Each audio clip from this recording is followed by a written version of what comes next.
Drew, I'm really excited for this E3. I really want to see some Metroid Prime 4 news. How about you? What do you want to see? I'm really excited for Animal Crossing. I can't wait to pat some little animals on the head. Awesome. Wait, something's coming. Before we move on, I have an important update on a game I know fans have been looking forward to. The Legend of Zelda: A Link Between Worlds launches on November 22nd. He did this last week. Why is he always trying to re-announce A Link Between Worlds? I have zero knowledge or idea.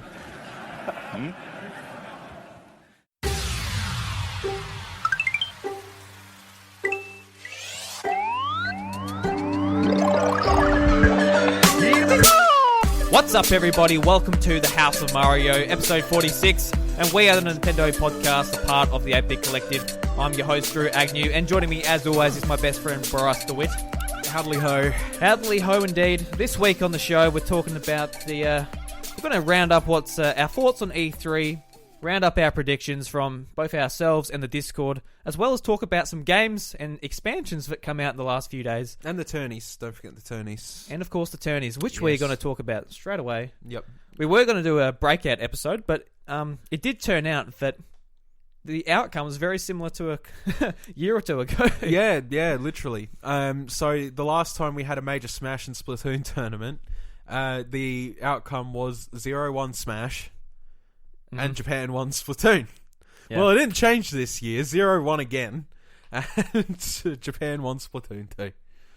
Yeah, we're watching this when we're, I don't know, half dying without sleep. Half dying, yeah. And I think you were organising your Fortnite account, and I was just watching them. Holy shit, Bryce! Look what they're doing. I'm going to touch on that later, by the way. I feel like I'm going to get some salt out about that, but we continue. Will. Yeah, just seeing their how they're playing the game looked insane. Especially with how fast the new game looks. It looks like a lot faster. Yep, it does, yeah. It looks like it's trying to cater to the mid-ground between, like, the absolute 100% mid-ground between 4 and Melee. So the way they described it is they were like, hey, in the treehouse, they were like, hey, it's actually faster, it's a bit of a thing to get used to, so it's creeping closer to Melee speed. Yeah. And the air dodge mechanics are the same and stuff like that, and it just seems like that's what they're going for. Yeah, they're leaning towards the people that are allowed on the internet. No. Yes. Yes. God damn it. And also, we must congratulate Yenar, the Australian team, who made it into the Splatoon championships. Quarterfinals, I think it was. Yeah, the Invitational. Yep. Yeah, congratulations, guys. That's awesome. Yeah, unfortunately, you drew the short stick, but hopefully next year. Yeah. Keep on going. Keep doing what you're doing. Either way, you guys did a fantastic job, so congratulations. Also, a shout-out just to the Australian Splatoon community. It's really impressive what everyone's doing. It's one of the... It could be me, but like I like to think that I'm pretty in touch with most esports. But they're definitely one of the more... it's one of the more vocal ones because of the presentation they get at E3 and stuff like that. Yeah. Which is good. I mean, we do have... probably the most vocalized one in Australia is probably League of Legends, but you know, is it League of Legends for sure? Huh. They have the OPL now, which is like it's the official funded league for Australian players. Whoever passes the OPL goes to the LCS stage, the LCS split, which is like the worldwide. So yeah, and with how many people are playing League of Legends. That's probably why it's the most vocal. Anyway. Oh, I was just going to give a shout out to Metadox in our Discord. He's competing in Splatoon this weekend, so good luck to you. You're going to be listening to this after the fact, but hope it all went well. Yeah, exactly. Yeah, hope you kick some butt, splat some squids, splat some tunes. Yeah. Actually, that's not wrong. All right, let's move into our predictions. We'll start off with the Discord members. We've already added you guys up, so the show doesn't go on for a million years. All right, we'll start off with Jamie. You have received 1.5 points. You received half a point for Fire Emblem gameplay. It wasn't set after Radiant Dawn, and it wasn't coming out this year or last year. Yes, that's correct. Yeah, it's coming out next year now. Yeah. And there was a new IP. There was a new IP in Daemon X Machina. Yes. Yep. So 1 point, 1.5 points. You Well done. Tamazoid, you got 1 point. Switch was mentioned at Bethesda and Ubisoft, but it was not mentioned at EA. So 1 point for So you. 100%. Yeah, good. That's, I feel like if we bunched all our predictions together, we probably would have done better. This year was really strange for predictions. Continue on. Yeah, it was actually because it's such a It was different such a kind of show. It was it was really jarring direct. Yeah. Yeah. And Luke, you received 2.5 points. Yes. So we have given you half a points each for no retro game, No Pikmin. no Pikmin, and no Animal Crossing. Yep. So we've given you half a point for those. The only reason being is it's such a broad spectrum of topic. And I think that's something that a lot of people would have predicted anyway, because we had Metroid on the way, we had Bayonetta on the way. It seemed like to be the last thing they'd talk about. But in saying that, we did give you a full point for the Mario Party prediction. Yep. So you said that there will be a minigame compilation coming out. Hopefully, Mario Party 11. Yes. With online. At first, it actually said there was no online. But it was revealed after the fact that it does in fact have online. So we gave you the full point. Yeah. So well done. Luke gets the winners category out of that. Well done, Lukey boy. I think he's going to get the winners category anyway. I forgot what my predictions were anyway. Oh yeah, mine are awful. It's not going to happen for me. All right. So my first one is no new hardware, but 2 weeks. No, that's my That was my extra one. Show opens with Fire Emblem, only one version, early 2019. I think that's 1/2 a point. That's half a point. Sorry. 2019. Yeah, it's So 2019 because it was pushed back. Yeah, and it was gradually shown. Yeah, that's half a point for me. What's your first one? I'm just gonna skim through mine real quick. Metroid to have trailer. Hunters will return. Something about multiplayer scheduled for 2019. No. This year was a bit unpredictable, but yeah, so no point for me there. Okay, my next one is Super Mario All Stars 2. No, no, 0. All right, my next one is Bayonetta gets a trailer. Not much information. Damn right, there was not much information. No, because there was none. That's a 0. Damn. Halfway through the presentation, a brand new IP is revealed, released this year. No, just no. I will give you brand new IP because of Daemon X Machina. So half a point. Okay, I'll take it. A brand new IP was indeed revealed. Not halfway through the presentation, though. It was not halfway through the presentation, so you get half a point. Okay, I'll take it. Why not? All right. This is probably the only one I've got right. Smash being elaborated on, featuring character reveals and familiar fan favorites will return to the fray, even if they weren't present in Smash 4. Bandai Namco is back in helping in with development. That was a 1 point. Okay. That is on the dot with Smash, but that was 25%. Sorry, 50% of the conference. Anyway, so that should be like 2 points then. No. Pokemon Let's Go is shown in more detail. Battles, catching Pokemon, etc., etc. That was in the treehouse, not in the actual direct. So is that a no? I presume it is. Well, yeah, because all they really talked about with the Pokeball was the Pokeball Plus in the direct, so I would probably give it a 0. As bullshit as that was. Yeah, well. as bullshit as that was. Yeah, easy peasy. Labo expansion kits inbound, free update for all those who purchased the cardboard. I was absolutely wrong about that. Yeah, well, I could have told you that. I probably did tell you that. You did.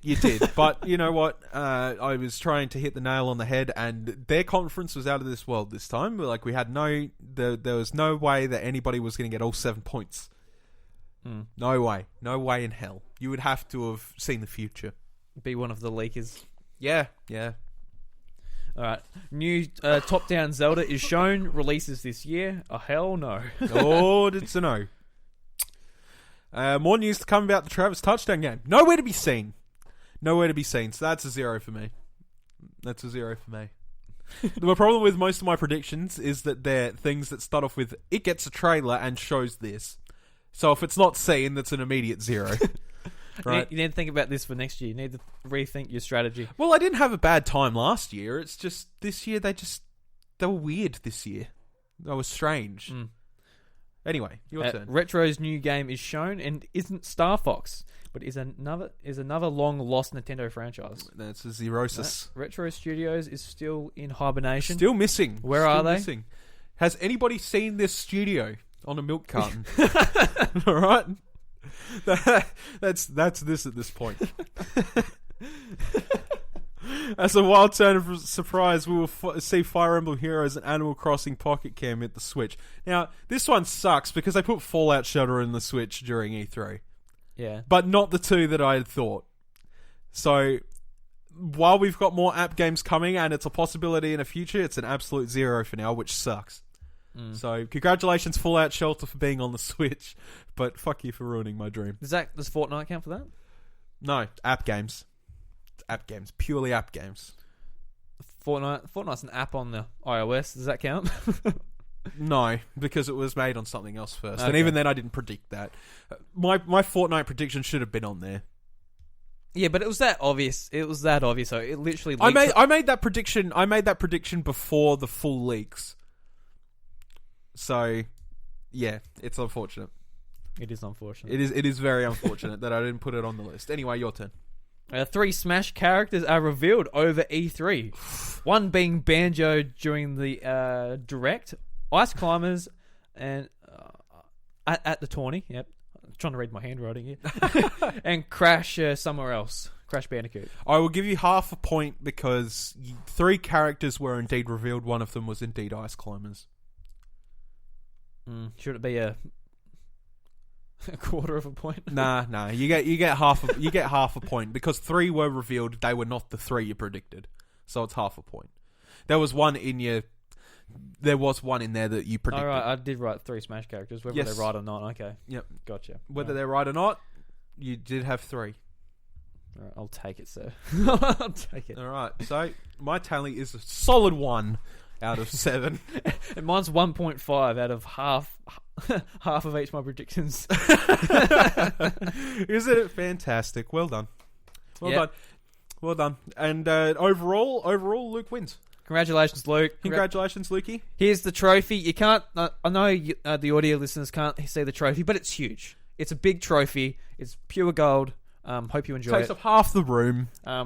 I can't afford the postage, so unfortunately, it's going to have to stay here in the office. Yeah, it's going to have to stay here, but it's a huge trophy. So. it's magnificent. Look, we'll take a picture for you, but if it's too big for the camera, we're just going to have to send you like. It's just going to be an up close camera of probably yellow. You're just going to see yellow. Yeah, all you're going to see is yellow or gold or golden, whatever. Yeah. There was one prediction that sits on my mind that somebody got wrong, and that was Johnny. He said Nintendo fans would be very excited. Well, it seems Nintendo fans weren't very excited this time around. I was excited. I was still excited for sure, but most of the internet's in an uproar about it because they're like, no Metroid, no Bayonetta, no anything like that. And it sucks, yes, but in the end, it comes down to it. We'll get it later. Don't worry about it, people. Yeah, exactly. Anyway, all right, Bryce, that's done. Now I know you want to let some salt go.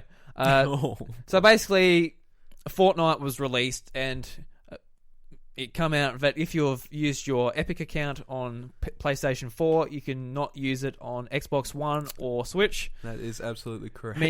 Meaning Sir Bryce here, who's used his Epic account on PC, Xbox One, and PS4, is locked now out of his Xbox and his Switch and cannot use his $100 plus account on anything else apart from PC. I presume it hasn't locked it out. No, it hasn't locked it out of PC or iOS or Mac or no.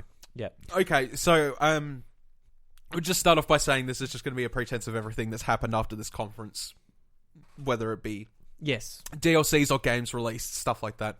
So, my Fortnite salt is through the roof. It's through the roof. I have an account that I've spent a multitude of hours on. I have hundreds of dollars worth of gear, whether it be through battle passes, skins, emotes, pickaxes, gliders, whatever. Cosmetics abroad. I have a lot of stuff on that account.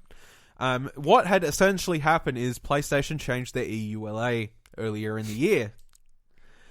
And that has changed it so that my account is now basically pinned to PlayStation. They are holding my account hostage. And I can no longer play my account on Xbox or Switch. It is important to note that I had actually signed my Xbox account with my Fortnite one first, so don't tell me how PlayStation gets the priority over that. That makes no sense. But because PlayStation changed their EULA on Fortnite, my account is locked out of those things. Now, I'm not the only person that's faced this problem. There are so many people who wanted to try Fortnite on Switch and have played Fortnite on their PS4 for anywhere from 20 minutes to 100 hours who can now not touch it on the Switch. But you don't even have to play a match. You just have to sign in. You just have to sign in. Yeah. It's awful. And it was in an uproar. We had people like Greg Miller tweet about this, saying it was bloody ridiculous. It made no sense, and that what PlayStation were doing is not catering to fans, but trying to be the aggressive cash grabbing bully. Yep. Now, PlayStation released a statement about this because it was a big thing. Oh, barely a statement. And their statement was awful. Their statement was basically, you could still play with people on PC and mobile platforms. Which is the most rubbish thing I'd ever heard in my life. Yeah, no. I have had to start a brand new Epic account just so I can play the game on my Switch, because I want to play the game on my Switch. I am heartbroken. The fact that I have spent a bunch of money on a whole nother account only for it to be held by PlayStation, and I can't use it on my Switch. Mm-hmm. Now, Epic doesn't want to respond about this. Reggie has actually responded to this. What's Reggie said? Reggie has said that unfortunately some people just want to keep their platform as is and want to leave it just to their own respective players, stuff like that. He didn't mention any names because it would get him in trouble. Yeah. He just said there's not much. He just said, unfortunately, there's nothing that we can do on our end about it, and we are sorry. And good on Reggie for being responsive about it. Instead of, lol, you could still play with the mobile phones. Like, fuck off. And it's fucking... Oh, it's ridiculous, isn't it? It drives me insane. So far, over 2 million people have bought Fortnite played Fortnite on Switch at this point. They've all downloaded it. They've all gave it a crack. Most of those people, I would say probably most of those people have been Fortnite players before, whether they be PC or PS4. Mm-hmm. A lot of them are locked. A lot being PS4, because PS4 has a huge dominance in the console market. It does. And just coming from someone like myself, I've never played Fortnite. I've dabbled in it on my PS4. Never made an Epic account. Never spent money in the game. Yep. But just I'm a big PlayStation fan. PlayStation's, I absolutely love their first party games. The Worldwide Studios are some of the most talented developers in the industry. But just the idea that they're doing this just pisses me off so much. It does. I have literally turned around and I have put my foot down. I've made a couple of angry statuses on Twitter or tweets. I am a salty boy about it. You nasty man. I have made a very adamant decision that the last game I will be buying on my PlayStation 4 will be Kingdom Hearts, and that's to finish my collection on PS4, and that's it. Because as far as I'm concerned, what's stopping them from doing this with any other free-to-play game that wants to end up on the Switch or the Xbox, which I both have. I have both of, I should say. Yep. I have an Xbox and a Switch. If you've got to sign in with an alternate account, if I sign into it on PS4, I'm never going to be able to use that account on anything else. Mm-hmm. So why should I bother? No, you shouldn't. Definitely not. Imagine if Rocket League had that problem where you have a separate account, and then we found that out earlier on when Rocket League was released on Switch. It would have been awful. That's right, yeah. It would have been shocking. So I'm pretty well committed to it. Especially Fortnite, where a lot of its content is locked behind that account if you're paying for it. 100%. You're not buying. It's not like if you buy the game on Switch, at least with Rocket League, you've got the game, you've got most of the cosmetic things you can unlock throughout time, whereas Fortnite is just like, all right, it's free to play, but give us your money for the fun things. Yeah, exactly. And those fun things are now that you have paid for are gone. Yeah, On Switch at least. they're 100% gone. Unless you're like, all right, well, I'll just play on my PC. I have admittedly bought a battle pass on the Switch. I'm going to grind it up a little bit, and I won't. There's no way I'll get it finished this season now. I'll grind it up a little bit, and I'll at least get a few cosmetic items, and that's the only time. That's the only thing I'm going to do with it. Until I get my actual account back, PlayStation can fuck themselves, because it is not theirs to hold hostage. They should have told us about this. Legally, they could be. I reckon they could have been taken to court over it. Honestly, because we have talked about this cross-play thing, like with PlayStation's ignorance, sort of, on the podcast before. But it's one thing being like, "Hey guys, you're not going to be able to play other platforms." It's like, okay, that's kind of shit for you guys. We'll stay here and play with it. Our friends across PC and everything. Yeah. But to be like, "Hey guys, your account is ours now." Hey guys, we've stolen the keys to your car. You're not getting them. If you're going to go to Frank's house, don't bother. You're staying here. Yeah. It's kind of like that. It's like, well... It's literally 100% that. It's like, dude, you're being kind of a dick. Yeah. Like, we enjoy your time with you, but it's Frank's turns at the moment, you know? We want to go over to Frank's, We're going to freaking Frank's place. But it is. It's stupid, and it makes me so angry. It makes me realise their position on, like with the Final Fantasy 14 even, with their cross-play, Xbox were like, we want to have our own things. They were being the problem with that before. Now it's definitely PlayStation being the problem. Whoever's winning in the generation and has nothing to lose, they're the ones who are like, all right, no, we're not moving. This is working for us. Yeah. So it was Xbox 360 last generation. Now it's PS4. Yeah. You know, who knows if you know the Switch took off and it's like a mega thing, they might be doing the same thing. The unfortunate problem also is that most of these things only come to fruition when they are in the lead, and the wrong person is in head of the company. I feel like if Xbox was in the lead right now and they had Phil Spencer still at the head, I think they'd be fine. I don't think they'd have too much of a problem, honestly. Phil Spencer does not seem like a greedy guy to make a decision like that. The problem with Xbox last generation, they had literally, what was his name? Fucking Don Matrick. Don Matrick. Yep. He was literally the worst guy in the business. Well, he went to Zynga and tanked that, so... Yeah, he tanked a completely different company after he left Microsoft. So it just shows, really, I think, that... And if they don't fix it, they don't correct it, they're going to piss off a lot of people, and you're not going to find many people playing Fortnite on PS4 anymore. Well, sort of after this E3, just to round this off, Sony, like, I love them, but with what Xbox is doing, you got Game Pass, you got all these different things. Microsoft's position for the next console looks very, very promising. Yeah. So if PlayStation's going to continue restricting their players, not offer services like Xbox is, well... And this is huge for you to say, because you're a PlayStation fan, you love PlayStation games. Yeah. No, this pissed me off. I'm like, why the fuck would you do that for? Yeah, you've literally you've angered everybody that owns your platform. I invested in PlayStation first this generation, and that's not like me. I'm an Xbox person.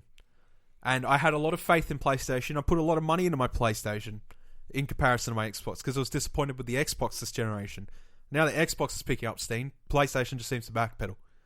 I don't know what it is. Well, of course I know what it is. It's Creed. Yeah. So it's unfortunate. But, oh well. Yeah, because especially with this slogan, for the players, I'm like, this is bull. This isn't for the players. This is shit. Yeah, this is not for the players. This is... for yourself.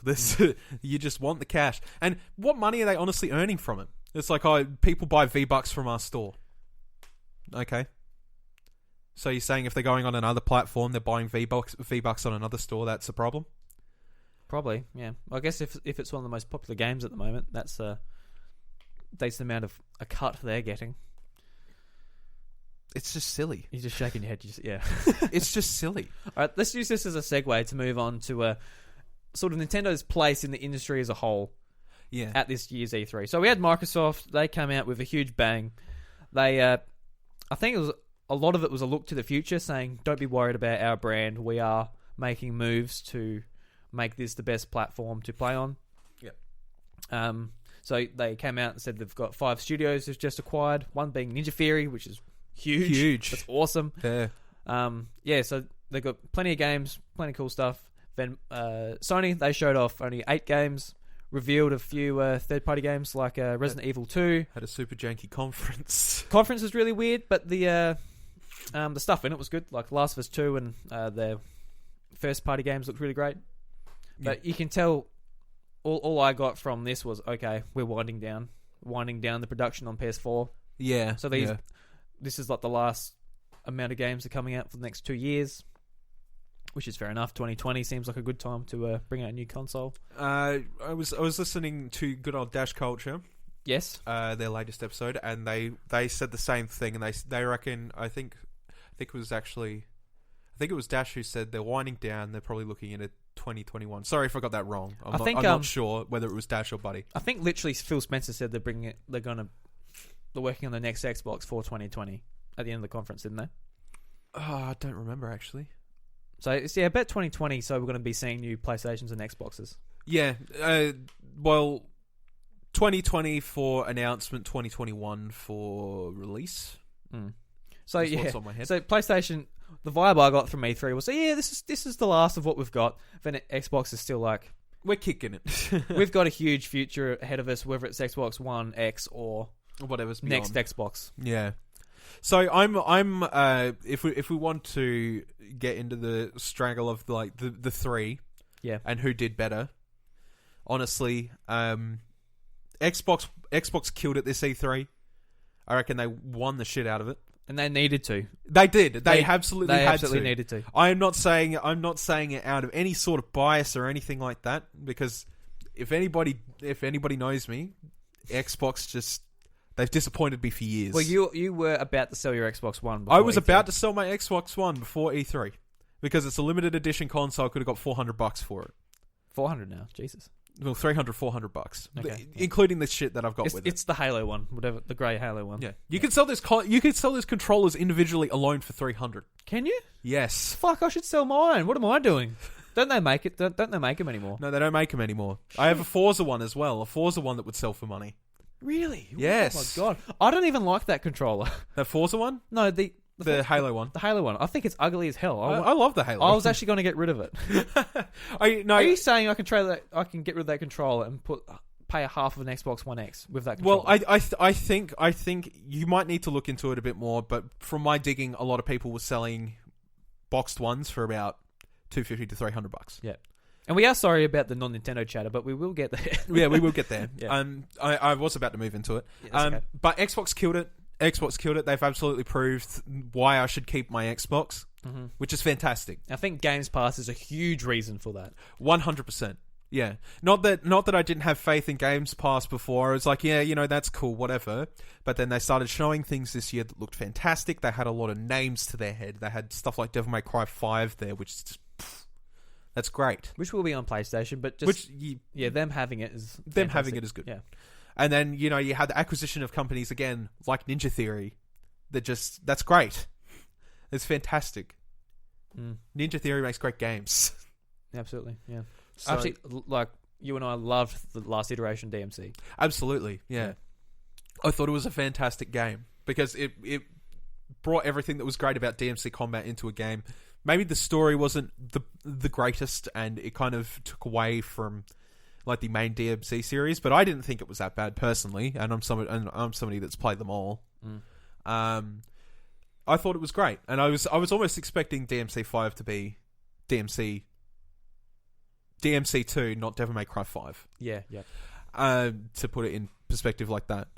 So Xbox killed it, absolutely. I would award them first place for this E3.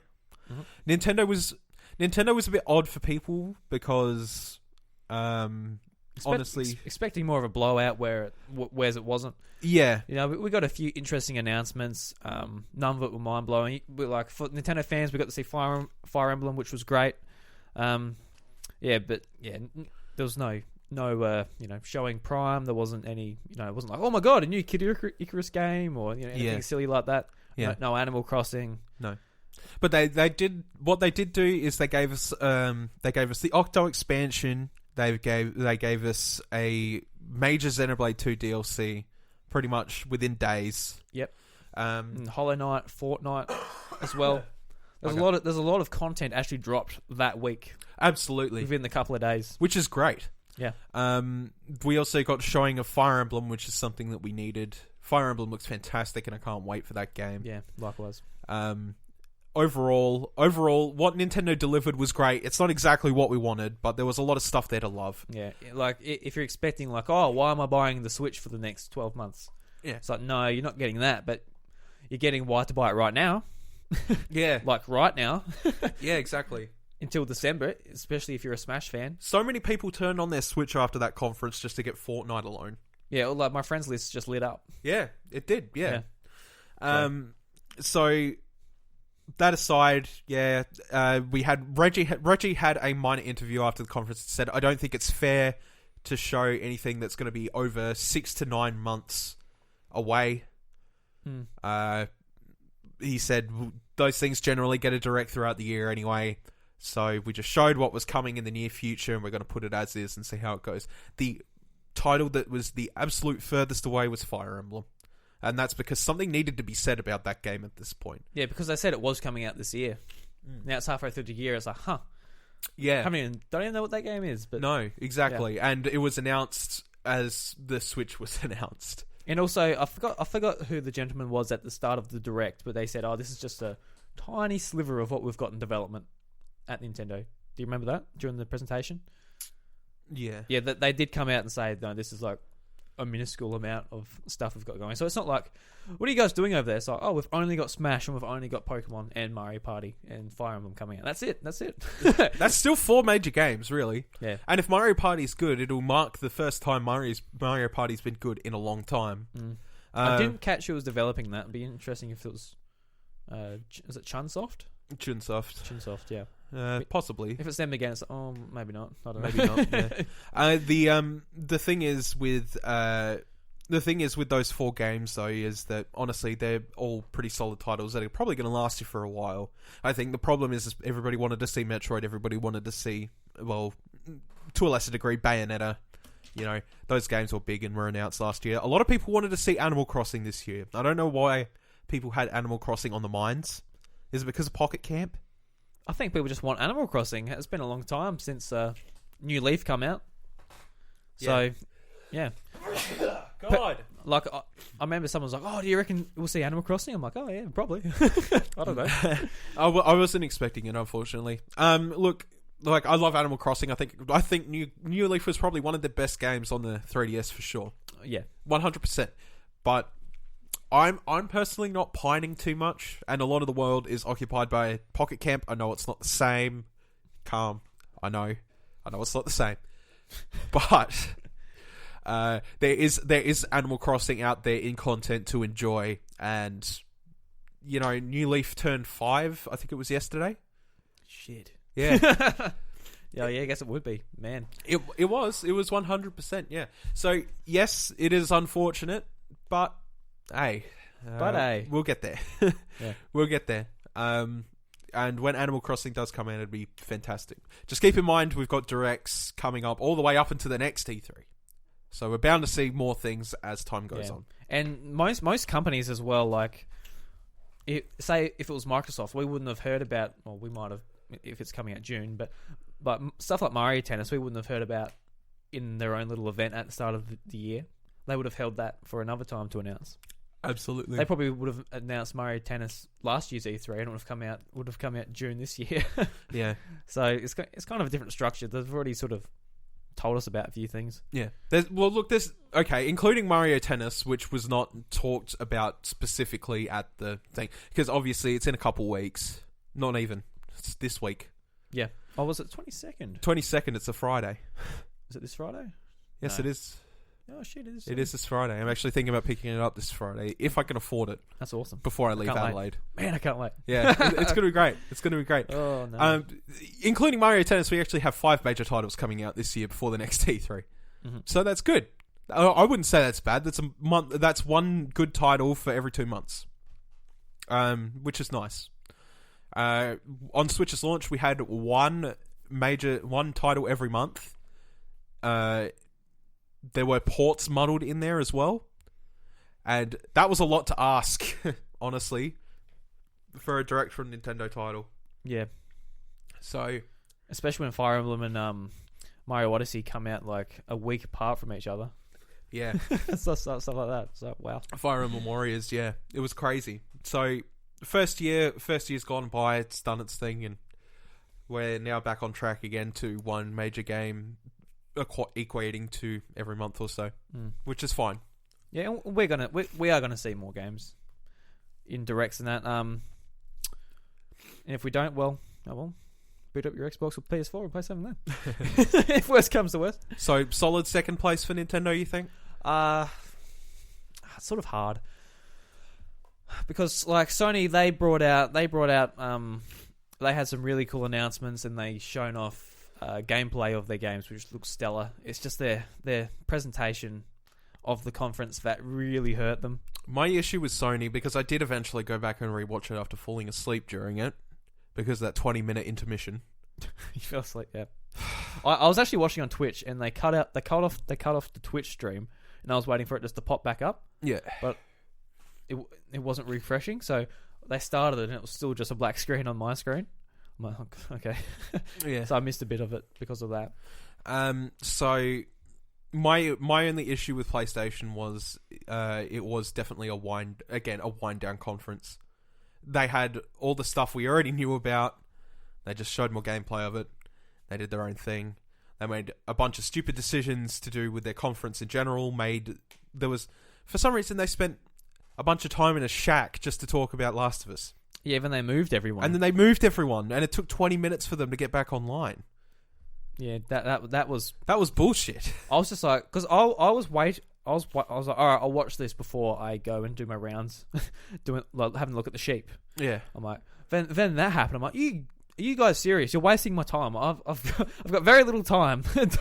don't announce one game and move everyone that takes 20 minutes to a completely different hall. Yeah, like that's silly. But I know we're a Nintendo podcast, but I just want to touch on these games. How I feel watching The Last of Us. The Last of Us 1 is one of my favorite games. I think it's an excellent piece of storytelling in video games. But when I got the definitive edition with the DLC on PS4, playing the chapter where you play as Ellie, I got to a place. I'm like, all right, I don't want to be in this world anymore. It's very depressing. Oh God. And I've had enough, pretty much. And just seeing this, I'm like, all right, it's even sadder now. Yeah. I'm like, I don't know if I need another Last of Us game. Yeah. I'm sure it's going to be a 10 out of 10 game. It's going to be stellar. It's going to be game of the year next year when it comes out. Oh yeah, I'm sure it is, but it absolutely will. I'm not sure if it's what I want. No, I might feel like just that scene when she's strangling someone and just stabs him in the neck. So like that's. When you see like games with guns or whatever, like they're violent, but that game they've done an excellent job at making it look horrific. Just the way they take out their enemies. I'm like, I don't know if I need that in my games. Then they went to Ghost of Tsushima, which is very much the same, stabbing samurais in the guts, very graphic. And like they, what was the next game? Death Stranding. That's right. And like we finally got to see the gameplay. Walking simulator. We finally got to see the gameplay for that, and it's sort of like, okay, still got no idea. All you're doing is showing the in-game engine and walking. And you made the game look very uninteresting on your first show. Yeah, which was disappointing. Yeah. Who knows? Yeah. Something that came up in the Dash Culture podcast, to bring them up a second time, was that Kojima's an amazing developer, but now that he's got half of his team, maybe the specs are starting to show a bit. Yeah, maybe. Because Death Stranding, I'm sure a lot of people were hyped for it, but Walking Simulator 2019 or 2020 or whenever it's coming out didn't look too great. From what Kojima wrote on Twitter, it seems like all the action scenes were taken out for the trailer, so it's just showing the walking and the quiet moments. That's boring. That's boring. I want the guns. I want to see gameplay. Yeah, not walking. And Spider-Man looks awesome. Spider-Man looks awesome, but Spider-Man is meant to be Spider-Man. But yeah. I'm borrowing that off you when you're done with it. I'm not buying it. That's fair enough. Yep. Make a stance, man. I will be making my stance. So yeah, salt aside, I just feel like in that conference there was a whole lot of stuff we already knew about or seen. I think if you're going to rank them, I think this year it's just sort of like comes down to personal preference, like 100%. Of course, it comes down to personal preference. Like every year it does, but this year especially, it comes 100% down to personal preference. But if it was also personal preference, I would have ranked Nintendo first. They absolutely were not first. Okay, yep. Xbox was definitely first. They brought the goods this year. They brought a lot this year. Nintendo is second is because I actually did see some new stuff. We got some stuff released on the day, immediately, and I'm now enjoying that content. True. I'm crashing out the Octo Expansion. That's so fun. I've started up Xenoblade again, and I'm about to start New Game Plus after grabbing the 2 secret blades. Yep. And wink. wink, wink, nudge, nudge. I've got Fortnite on Switch to Unravel, had a bit of fun with. There's Hollow Knight now, which, yes, it's been out for a while, but fantastic game. It's a console exclusive to Switch. Yeah, so exactly. That. Yep. So, just thinking of it from that perspective, like, there was a lot that happened in the Nintendo conference in terms of releases within the week. So there's 4 things for you to play right now from that conference. Yep. Absolutely. Yep. And that's fantastic. You know, that was the great part about it. I'm disappointed we didn't see Metroid. I'm disappointed we didn't see Bayonetta. Okay. For sure. All right. This is what I think. Xbox, the most stuff, the best presentation, and the best vision for the future. Definitely. For sure. Nintendo for, heaps of Smash information, which is personally suited to me. Yep. And the content that came out straight away from that Direct. And PlayStation last, they shown off fantastic looking games. Still no release date for most of them, so we still don't know when they're coming out. Yeah. PlayStation like to be like, all right, it's coming out in 3 months now. Okay, cool, here's your release date. But still no release date, so we don't know when it's coming. Shitty presentation. Yeah. Like, they're like trying to be all artsy-fartsy, trying to do some bullshit. I don't know. Yeah, I really didn't enjoy watching it. I was just... No. So... That's why they last for me. Not because they didn't show off awesome-looking games. I did not fall asleep through any one of them except for PlayStation. I like how PlayStation's is like, out of those ones, it's like the only normal time as well. Yeah, it was. It was the only normal time. And you fell asleep. And I fell asleep during the PlayStation one. And I watched the EA conference. I watched... I got through more of the EA conference than I did the PlayStation one before falling asleep. And that says... No, it wasn't that, but it wasn't that bad. I'm just saying. No, I'm saying the 20-minute that 20-minute interval was fucking bullshit, and it shouldn't have happened. It was awful. All right, Bryce. Speaking of EA, let's go to the third-party conferences. Yes, we'll touch over these quickly. So EA, suck my nuts. So literally no mention of Switch. I just want to bring up Unravel 2. I'm like, this game looks fantastic. It looks like it'll be great on Switch, especially going with the neon Joy-Cons. I'm like, yeah, because there's a blue and red character. It's a co-op platformer. I'm like, well, it's kind of a perfect fit for the Switch. Not on Switch, okay, whatever. EA, just they don't give a shit. Not Forza. FIFA 19 is on Switch, but it's just upgraded graphics and bit of a tinker to the engine. Nothing interesting there. Yeah, you had the World Cup stuff, I guess. If they want me to... No, the World Cup stuff is in FIFA 18. Oh, right, yeah. So, that's a free update. Yep, okay. So, I bought for $90 FIFA 18. Don't need to spend another $90 on FIFA 19. So, yeah, that's EA. Good on them. They showed up. They did something. I guess. They had the most awkward moment in the entire conference. Out of every single conference, they had the most awkward moment. What was that? And that was talking to the Respawn fella about Star Wars. Yeah. About Star Wars, and he did. It's like he didn't even know. He's like, "Oh shit, I was supposed to be talking." He's like, yeah, it's called Star Wars something." I can't even remember the name now because the moment was just so awkward. He was just sitting there watching the presentation. That's all he was doing. Yeah, and they kind of ripped him up there. Yeah, silly old boy. Anyway, Bethesda, silly old boy. But Bethesda, they had a bit more of a Switch had a bit more of a presence there. Yep. So Fallout Shelter came to Switch about the same time the conference launched. That's cool. So you got another free to play game on there to tinker with, apart from Pokemon Quest. Yep. I feel like there's something else there. Was that it? I think there was something else there, but God, if I could remember it. I quite enjoyed the Bethesda conference, and I'm not even a big Bethesda fan necessarily. So Bethesda had a lot to bring to this conference. It sucks that there was like nothing but like a overhead view zoom of an Elder Scrolls 6 trailer. That made no sense to me when they bothered. Yeah, they shouldn't have said that. No, they shouldn't have said that. No, because now they're gonna get people just knocking on their door. Hey, where's this game coming? It's a long time away. Long time away. Yeah, send a letter to the future and. Yeah. Yeah, and Ubisoft, obviously a very big Nintendo presence here. Starlink, Star Fox is in it. Just Dance, yeah. Yep. Miyamoto was there. He was. He got a model of a Star Fox ship, an R-wing, guys. He's like, thanks. They're like, thanks. I'll just throw it in my trophy room. Haven't seen much of Starlink actually. I need to look that up. I still haven't looked it up. It looks really nice. It looks like a game that it could be Star Fox. Yeah, give the Star Fox IP to Ubisoft if Starlink's good, because it looks good. Well, they pretty much have. Just pretend it's Starlink and pretend it's Star Fox. Pretend it's Star Fox, then yeah. Star Fox, Starlink. What's the difference? You know. The developer, like the head developer, was really nice about it too. He sort of come around. He's like, Star Fox is literally one of my favorite game series on the planet. He's like it was almost the same tear jerking moment as the Rabbids. When Rabbids happened, it was like Mario's my favorite. It's like, well, Star Fox was my favorite. Then they had a brawl on stage. Who's better, Star Fox or Mario? And that's when they rolled into the Super Smash Brothers Direct. No, so that's E3 in a very, very thin nutshell, I guess. Yeah, covering all the little bit of controversies and all the presentations to a small degree. Yeah. So a lot of people were like, "Oh, it was a shit E3, a bad E3." I think it was a good E3. It was fine. We got some good stuff out of it. It wasn't earth shattering by any means, but no, absolutely not. Yeah.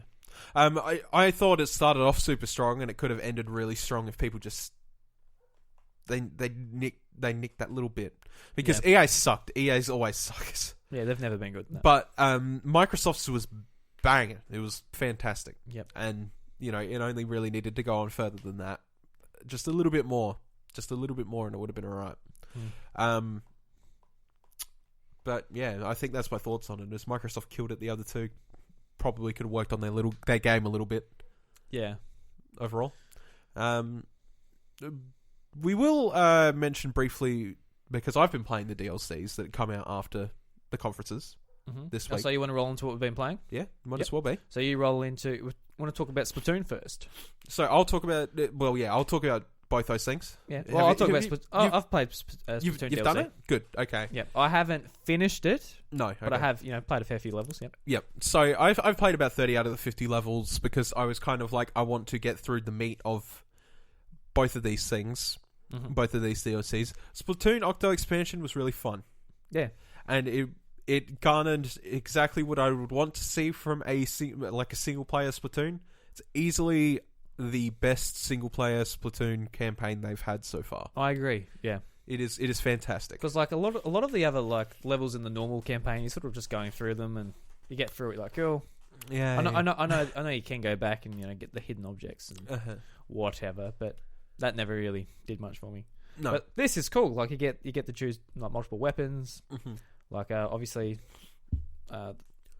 Other weapons make it harder, so you get more points from it. Stuff like that. Yeah, really good. You have a bit of a gambling system where, because you have to spend credits to get into a level, and you also have to spend credits to regenerate lives and stuff like that. So if you pick a harder weapon and you manage to clear it, you come out with a profit. But if you keep trying to go with that weapon and keep losing, then you're going to come out at a much worse margin. A lot of the levels in Octo Expansion test your mettle. Basically, they test you on like how well you know the game's mechanics, how well you know your guns, how well you know enemy patterns or stuff like that.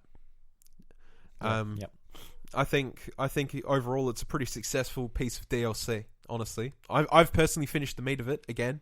I've still got to go back and finish 50 odd levels, and I will do that once I've done enough searching with Xenoblade. Yep. Anyway, anything else you've got to say about Octo? No, not really. Just going through it, enjoying it. It's a great reason to pick Splatoon back up again. Yeah, I personally hadn't played it in months now, so I actually picked it up and I was about to go to the subway. I'm like, I'll just play a couple of games first. Yeah, And see if we could get your groove back. Yeah, and like what I said to you before we started the show, I'm like, why did I stop playing Splatoon? Yeah. God damn it. It's a so good much game. fun. It is. It's a good game. Especially actually getting the Pro Controller. Like, I actually used my dock for the first time in God knows how long. Yeah. And yeah. like picking up the Pro Controller, like using the motion controls, so good. Going back to it. Yes, Splatoon is a absolute killer of a game. Yeah, absolutely. All right. What did you think of Xenoblade DLC? So Xenoblade DLC came out. It was not, contrary to popular belief, to anybody who watched the Treehouse, the DLC that came out this week was not Torna of the Golden Land or whatever it was called, or the Golden Country. It was not Torna. That is scheduled later this year. Mm-hmm. People they got that wrong in the Treehouse for whatever reason. What came really? out, Really? Yeah. If for some reason they just told everybody Torna the Golden Country was coming out this week, and that's wrong. Is that a bigger expansion? Yeah, that is the story expansion. Right. And I knew this was coming out later on the year. I'm like, there is no way this is done yet. So it wasn't Torna the Golden Country. It is actually the challenge mode that come out. So the challenge mode that come out features some unique blades, some unique costumes for your blades and characters as well, offering much like what Splatoon did, which was a enhanced sort of single player challenge to really test your knowledge of the game, and it's really good. It's super good. There's also some throwbacks to older Xenoblades in it. There's like some meme challenges that are just there for fun, sort of thing. There's a whole collection of nice little stuff for Xenoblade, which is great. I think that's what it needed this week, was kind of just that kick up the butt. They didn't need the Torna expansion or anything like that. I'm glad that's still coming later this year. But that expansion looks fantastic, as it is now. But again, later, please. Because I want that expansion to be as good as it can be. But challenge mode, really fun. Really fun. I'm glad that they come out with that this week. And it's brought me a whole new bunch of content that I can just sort of surf through. Can you grind for the story in that, or is that just its own separate thing? No, I don't think you can. Yeah, okay. It doesn't really matter. Like, the thing is if you chuck the story on easy, you can pretty much make it through all right anyway. The thing that really drives this thing home is that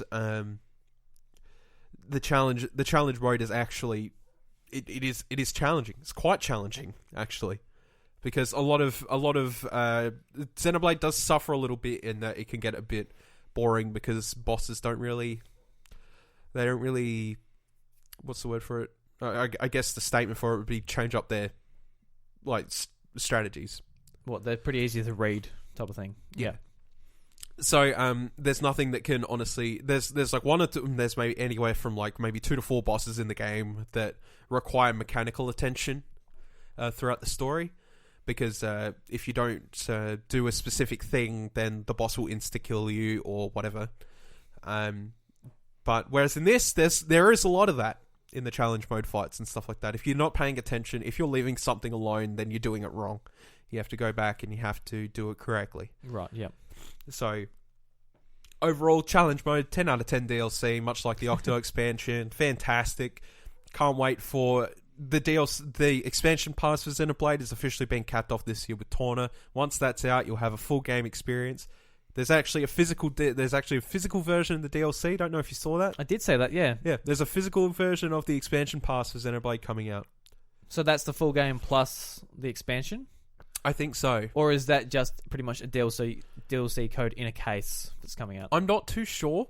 Because they were talking about this in the Discord, and I'm like, I don't know. See, this is confusing to me, because the way that's making me read it is it's like a Red Dead Redemption Undead Nightmare scenario. Game of the Year edition. So all the stuff in one. Well, no. They right, they released that separate. They released it separately and to have its own presence. Okay, so you reckon you might be able to play that campaign separately without even touching the normal Xenoblade? Yeah. Okay.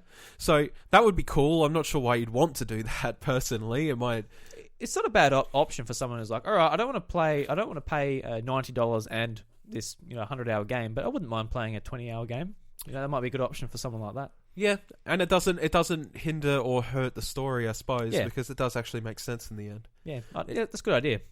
Yeah, I suppose so. Because It that would ruin things a little bit, mind you. Anyway, spoilers for the normal campaign. Yeah, absolutely. Yeah. One could say they're a little bit predictable, I guess, but yeah. it doesn't matter anyway. Mm. So yeah, you also picked up Hollow Knight. You've played a little bit of Hollow Knight. I haven't played Hollow Knight. Oh, you haven't? No. I was going to talk about Octopath Traveler because this is the first time. That's right, you did too. Yeah, this is the first time I've played the game. I didn't pick up the other demo, but I'm about 2 hours into the prologue demo, which is the one they released on the 14th of June, a couple of days ago. This game, you can pick any of the 8 characters, and it allows you to take your progress into the full game once you've played it. Nice. Which is good because, RPGs where it makes you restart it again. Yeah. Sucks. Yeah. So I picked one of the characters, what's her name? Hannett. She's a hunter. Yep. And all of the characters have different abilities in this. I haven't played any of the other characters, so I can't comment on those. No. Yeah. But this character, she has a ability called Capture, where she can essentially capture monsters, and it works. And then you can use their abilities in battle. So they're kind of just like you can have, I think, 7 or 5 monsters at once, so you can use their abilities to basically just as a move. So that they all have different moves. So like a spell, essentially. Yeah, pretty much. Yeah. So I think I had like a moss boar or something, and he heals you. You got archers. There's little archer rats, and they obviously fire arrows. And yeah, no, it was good fun. The story really got to me. Like, I really enjoyed it. Sort of like thinking that it's going to last 3 hours. I'm like, oh shit! Like, this demo has upped my excitement that much for this game. Yeah. Like before, I was like, oh look, it looks awesome, RPG. And I looked at the price. Oh, $90. That's a big price for a game. But now it's kind of like, whatever. I'll pay that. It looks great. Yeah. Yeah, it looks great. Yeah. Because the last game, like, I thought about this much was probably Blossom Tales on the Switch, where I'm sort of home. I'm like, I got to pick up my Switch. I got to play this. I think this is going to be another game like that, where I'm like, all right, I've got to grind some levels, or I've got to get through the story. Good. I think it's really well done. I think you're gonna absolutely love this game. Awesome. Yeah. I'm glad to hear it.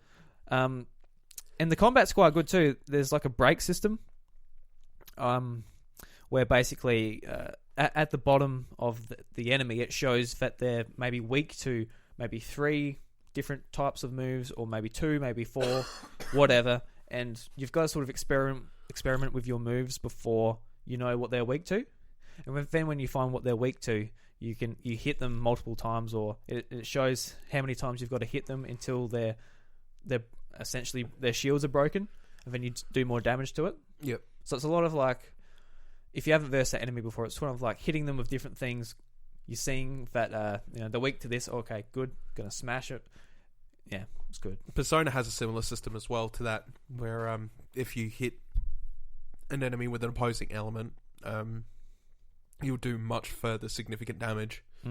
Rather, and sometimes depending on some enemies, it's the only way you can do damage to them. So yeah, I understand. I understand the concept. It's almost Pokemon-esque, but with a lot more flair. Yeah, I come across this bird. I'm like, oh, I'll use my Thunder spell. It's obviously weak against lightning. And it didn't work. I'm like, oh, whoops. Oh well. So actually, it's weak to wind, because if you throw a bird into a wind turbine, they're not gonna be able to fly away, are they? No, I ended up just hitting it with my axe, and it's like, oh well, it's weak to axe. Fair enough. Go. I'm just like, oh, I can't hit a bird with an axe. It's too high. Maybe not. Oh god. Yeah, so absolutely love that. I can't wait for that comes out. That's July something or other, 20-something. Yep. Can't wait for that. It's going to be awesome. It's going to be good. Yeah, actually, I did notice too, I was playing it on the TV. It looks beautiful on the TV, as you expect. But when I ended up going to bed, and I took the Switch with me, went to bed, and it seemed a bit more washed out, a bit more blurry on the Switch. Obviously running it 720 on the Switch opposed to 1080. But yeah, it made quite a difference actually. Maybe that'll be fixed up as game releases. Maybe. Still got some time. Yeah, maybe. But I did notice a fair bit of a difference. It wasn't quite as eye-popping on the actual Switch. Which isn't usually the case, really, for Switch games. Usually it looks fantastic on the Switch as well. But yeah. Oh, well. It didn't look bad by any stretch of the imagination, but I did notice a difference. Oh well. Oh well. Oh well. I'm excited for it anyway. It's a good old factory JRPG. JRPG factory. RPG factory JRPG. That's a mouthful to say. Any combination of those words is fine, Bryce. All right. Anything else you've been playing? Or? No, I think that's pretty much it. I've been in Nintendo Fever with all the free. Free. I say free. I already purchased it DLC this week. Yeah. Which is good. Been a good week. It's been a fantastic E3.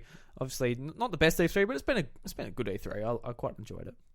Hashtag save Fortnite. Is that the hashtag what they're using? No. No. I was about to say. A lot of people were looking for a hashtag to make for it, but I think it's just the fact that, like, that's the one thing I have this week where if they could fix that, then I would have been fine. But so far, PlayStation's not budging. If PlayStation do budge, are you gonna forgive them or not? Probably not for a while. No, I'll do the same thing that happened with me and Xbox when they announced internet only console bullshit. I'll be like, fuck this, and then I won't purchase their console. And I didn't purchase their console for years until Phil Spencer took over. Well, at least you have a lot of salt on your food, so you're gonna have plenty of salt for the next couple of years, so that's okay.